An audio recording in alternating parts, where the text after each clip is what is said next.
এই প্রেক্ষাপটেই চলমান বিভিন্ন সংকটের সঙ্গে নতুন সংকট তৈরি হয়েছিল বৈষম্য বিরোধী ছাত্র আন্দোলনের প্রেক্ষাপট।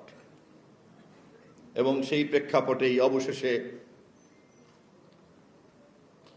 2024-এ 5ই আগস্ট ফ্যাসিস্টের শিখণ্ডী সহ সমস্ত ধরনের শিকড় রেখে পালিয়ে যেতে হয়েছে। এবং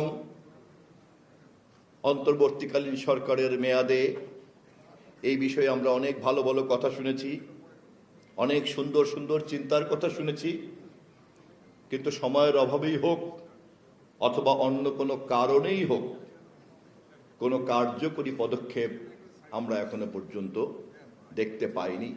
ধন্যবাদ আপনাদেরকে। সেই নির্বাচনের মধ্য দিয়ে গঠিত একটি সরকার আজ তারেক রহমানের নেতৃত্বে বাংলাদেশের সরকার গঠন করেছে এবং সেই সরকার সংসদের প্রথম অধিবেশনে শাপলা চত্বরের সকল শহীদদের প্রতি সম্মান জানিয়েছে। আমরা আমাদের শোক বার্তা জানিয়েছি। আনুষ্ঠানিকভাবে জাতীয় সংসদ জুলাই অভ্যুত্থান এবং শাপলা চত্বরের শহীদদের সহ সকলের সম্মান যা যা দেওয়ার যতটা সম্ভব সবটাই আমরা দেওয়ার চেষ্টা করেছি এবং এই সংসদের এই সম্মান দেওয়ার মধ্য দিয়েই জাতির কাছে আমরা স্বয়ংক্রিয়ভাবে এই বার্তা দেওয়ার চেষ্টা করেছি যে বাংলাদেশে কোনো অপরাধকে আমরা তামাদি হতে দেব না। সে অপরাধ যেই করুক না কেন, 1971-এর মুক্তিযুদ্ধের গণহত্যা থেকে শুরু করে শাপলা চত্বরের এই হত্যাকাণ্ড পর্যন্ত, যাহা হত্যাকাণ্ড, যাহা মানবতা বিরোধী, যাহা অন্যায়, যাহা ন্যায্যতার বিরুদ্ধে এবং যা সর্বশক্তিমানের আইনের বিরুদ্ধে, তেমন কোনো অপরাধকে আমাদের সরকার তামাদি হতে দেবে না।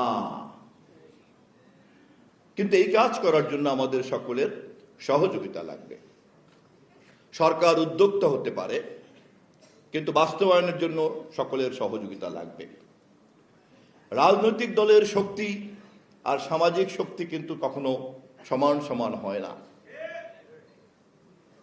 এবং একটি রাজনৈতিক দল তখনই সার্থক হয় যখন সেই রাজনৈতিক দল করে না এমন সামাজিক শক্তির কাছেও গ্রহণযোগ্যতা পায়। বাংলাদেশ জাতীয়তাবাদী দল হচ্ছে সেই মঞ্চ, যেই মঞ্চে এই ধরনের সমস্ত নির্যাতনকারীরাই জড়ো হয়। বাংলাদেশ জাতীয়তাবাদী দলের আন্দোলনের আহ্বানের যে পরিধি, সেই পরিধি যে এত ব্যাপক, সেই ব্যাপকতার কারণেই বাংলাদেশের সমস্ত অংশের মানুষের ফ্যাসিবাদ বিরোধী ক্ষোভ অবশেষে এক স্রোতে এসে মিশে দাঁড়ায়। সেটি হচ্ছে বেগম খালেদা জিয়ার গ্রহণযোগ্য অভিভাবক তুল্য নেতৃত্ব এবং তার নেতৃত্বে সর্বদলীয় একটি জনমত, একদিকে বাংলাদেশ আর একদিকে ফ্যাসিবাদ।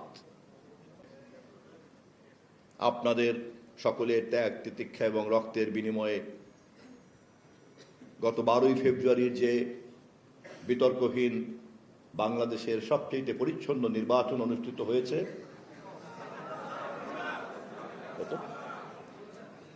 সেই নির্বাচনে যদি কম বেশি বিতর্ক থেকেও থাকে, এর চাইতে ভালো এর আগের 12টি নির্বাচনের মধ্যে কোন নির্বাচনটি ছিল? নিশ্চয়ই বিতর্ক ছিল, কিন্তু 12টি নির্বাচনের চাইতে অনেক বেশি পরিচ্ছন্ন ছিল।